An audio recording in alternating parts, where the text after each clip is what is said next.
पक्षातर्फे बेंबरा गटातून ही निवडणूक लढवणार असल्याची सध्या परिसरात चर्चा आहे, तर काय सांगाल याबद्दल? सर्वप्रथम समृद्ध महाराष्ट्र आणि गुणगोत या यूट्यूब चॅनलचे मनस्वी आभार. कारण मी काँग्रेस पक्षातर्फे इच्छुक आहे हे आपण ग्राउंड लेवलला रिसर्च केला आणि तुम्ही माझ्यापर्यंत पोहोचलात, त्यासाठी सर्वप्रथम आपले मनस्वी आभार. आणि काँग्रेस पक्ष कसा आहे, जनतेचा विकास आणि माणसाची प्रतिष्ठा जोपासणारा पक्ष म्हणून काँग्रेस पक्ष आहे.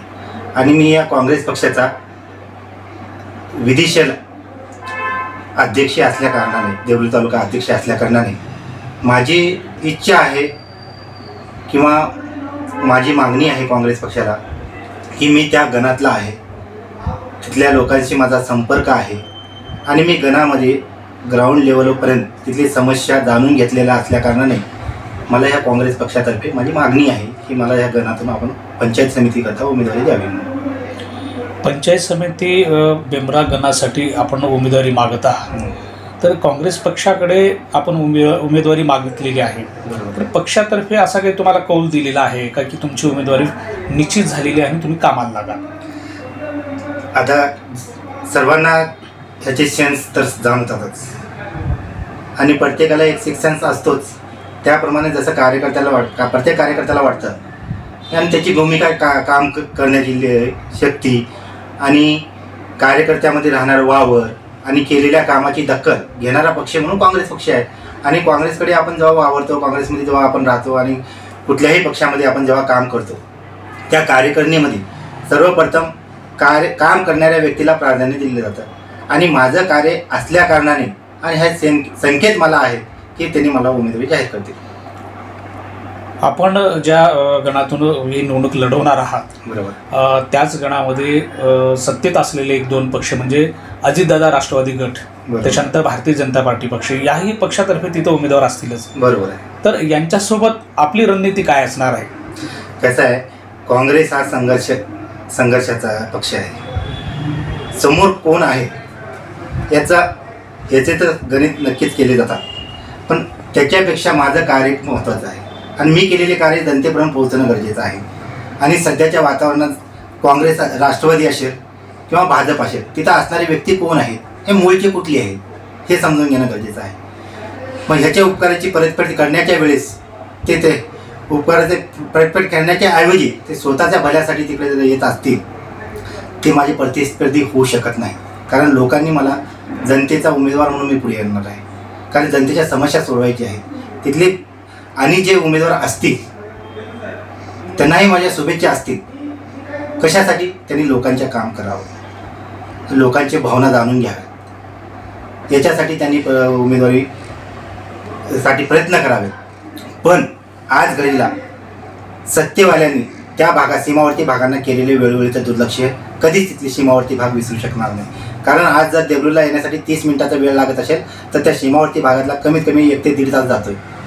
ते आजपर्यंत सत्तेत असणाऱ्या पक्षांनी का केलं नाही हे जनता कधीच विसरणार नाही आहे. आणि गावागावामध्ये जे योजना असतील, समस्या असतील, त्याच्या सोडवण्यासाठी हे उमेदवार, लोकप्रतिनिधी, परिचित असणाऱ्या लोकांनी का प्रयत्न केले नाही? का फक्त केवळ निवडणुकासाठीच ही जनता त्यांना लागणार आहे का? याचा प्रश्न येणाऱ्या काळामध्ये हा आमचा सीमावर्ती भाग कधीही विसरणार नाही. आणि मतदान करताना सीमावर्ती भाग या गोष्टीचे स्मरण करूनच मतदान करणार असल्याकारणाने आणि मी त्या लोकांमध्ये गेलेलो आहे आणि लोकांनी मला असे संकेत दिलेले असल्याकारणाने मी या भूमिकेसाठी ठाम आहे. आताच आपण म्हणालात की बेंबरा हे गण सीमावर्ती भागातला आहे आणि सर्वसामान्यांच्या सुखदुःखामध्ये जाणारा तो खरा नेता असतो. बरोबर.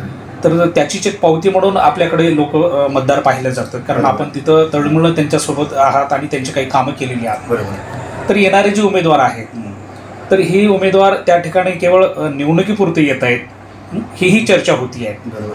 परंतु आपण तिथले एक जाणकार आहात त्या परिसरातले, त्या मतदारांचे. तर ही जनता तर यावेळेस आपल्याला एक विकासाच्या दृष्टीने आपल्याला संधी देईल अशी अपेक्षा आहे का, अशा वाटते का? बरोबर आहे. आता हे बघा, त्याच्यावेळी 2 प्रश्न आहेत की सुख दुःखाच्या वेळी त्या ठिकाणी उपस्थित असणं आणि अपेक्षा ठेवणं. माणूस सुखदुःखाच्या क्षणी उपस्थित असणं हा विकास नाही आहे. त्याच्या वाटेला दुःख येऊ नये ह्याच्यासाठी काम करणं हा खरं कर्तृत्व आहे. कारण एखादी घटना घडल्याच्या नंतर पोलीससुद्धा घटना घडल्यानंतर येतात, पण ती घटना घडू नये म्हणून प्रयत्न करणं हे माझं कर्तव्य आहे. एखाद्याच्या वाटेला दुःख येऊ नये हे कार्य करणं हे माझं प्रथम कर्तव्य आहे. आणि दुसरी गोष्ट, लोकांनी दिलेले संकेत म्हणण्यापेक्षा लोकांना काम करणारा व्यक्ती हवा आहे. स्थानिकची निवडणूक आहे आणि स्थानिक लेवलला लोकांनी त्यांच्यासाठी काय पाहिलं जातं, वेळेला पडणारा आणि लोकांनी जर समस्या त्यांच्यावर ओढवली समस्या त्याला त्याची ज्ञात असणारा, माहिती असणारा, एखादी समस्या उपस्थित झाली तर त्याची सोडवणूक कुठे केली जाऊ शकते. मला माहिती आहे इथं गटर ठेवलं आहे किंवा एखादी लॉकर ठेवलं आहे, ते लॉकर खोलण्याची प्रक्रिया जर माहिती नसेल तर त्याच्यामध्ये त्या गटोड्याचा उपयोग काय, तर लोकांना येणाऱ्या समस्याचं सोल्युशन कुठं असेल हे लोकांना दारोदार हिंडण्याची गरज नसणार आहे. आणि आजपर्यंतचे जे नेते झालेले असतील, नागरिकांना त्यांच्या दारात जावं लागलं असेल, पण माझ्याकडे मी लोकांना हे सुविधा देऊ शकणार आहे की त्यांच्या समस्या आल्यानंतर त्यांनी मला त्यांच्या दारात बोलावं, मी त्यांच्या दारात जाऊन समस्या सोडण्याचं कार्य करणार आहे. की यापुढे लोकांनी कधीच नेत्याच्या दारात जाऊन समस्याची सोडवणूक करण्याची अपेक्षा ठेवणार नाही. या दृष्टीने मी लोकांमध्ये जाऊन समस्या सोडवण्याचं कार्य करेन. आणि माझं प्रथम धोरण असेल की तंटामुक्ती ग्राम करणं. गावात तंटेच राहिले नाही तर कुठल्याही नेत्याचे उपकार प्रकरण सोडण्यासाठी लोकांवरती उपकार असणार नाहीत. कुठल्याही लोकांचं उपकार लोकांना घ्यावं लागणार नाहीत. कारण त्यांचे तंटे त्यांच्या गावातच सोडण्यासाठी माझं प्रथम धोरण असेल तंटामुक्त ग्राम करणं. आणि सीमावर्ती भागातल्या लोकांना कधीही हे वाटू नये की मला ह्या राज्यातून उचलून दुसऱ्या राज्यात सामील करा. ही भावना आज लोकांमध्ये निर्माण होण्याची वेळ ज्या लोकांनी आणली त्यांना तडीपार करण्यासाठी ही जनता आमची सक्षम आहे. विकासाच्या दृष्टीनं आपला काय अजेंडा असणार आहे? विकासाच्या दृष्टीनं आता माझ्याकडे जेव्हा मी जे पद लढवत आहे त्या दृष्टीनं शासन आणि प्रशासन ह्या करणाऱ्या कृती आणि होणाऱ्या निकृष्ट कामावर देखरेख ठेवणं, लोकांपर्यंत येणाऱ्या योजना प्रत्येक योजना त्यांच्यापर्यंत पोहोचणं, लोकांमध्ये त्या व्यवस्थेविषयी जनजागृती करणं हे प्रथम माझ्या पदाचं काम असेल. आजपर्यंत नागरिकांमध्ये आपण जेव्हा जातो तर खेदाची बाब अशी आहे, पंचायत समिती सदस्याचा रोल किंवा पंचायत समिती सदस्य त्याचं काम काय असतं, त्याचं रोल काय आहे आणि हा कोण असतो हे लोकांमध्ये ज्ञात नाही आहे. आजपर्यंतच्या काळामध्ये असंच झालं आहे, जो कोणी झडपी सदस्य असेल, जो कोणी सत्ताधारी पार्टी असेल त्याच्या वतीनं पंचायत समितीचा थोपलेला होता. आता यापुढे एखादा प्रतिनिधी थोपलेला नसेल तर ते जनतेतून निवडलेला असेल. आणि हे जनजागृती मी माझ्या सीमावर्ती भागातील लोकांना आणेन आणि त्याचं काम मी सुरू केलेलं आहे.